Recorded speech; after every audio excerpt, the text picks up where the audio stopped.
Сәлем қыздар. Бүгін біз сіздермен екі ғана ингредиенттен дайындалатын өте дәмді бәліш жасаймыз.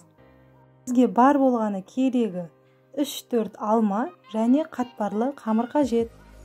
Ең алдымен алмаларымызды осылай дөңгелектеп, ортасын кесіп аламыз.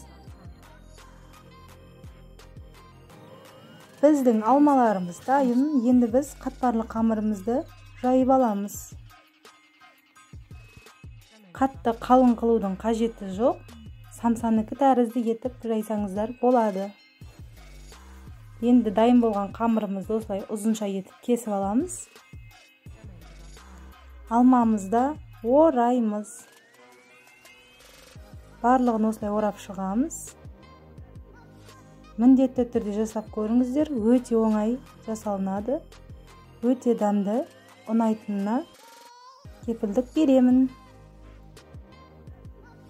Балаларыңызды жасап қуантыңыздар.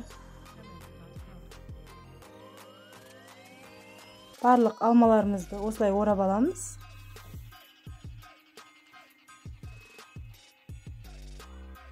Осылай дайын болып шықты. Енді біз пергамент қағазымызға орналастырып, бетіне жұмыртқамыздың сарысын жағып шығамыз.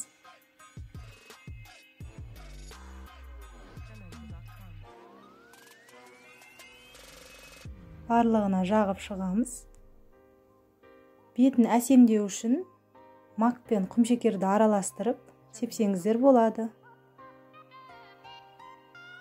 Қызып тұрған пешімізде 180 градуста 20 минут пісіріп аламыз.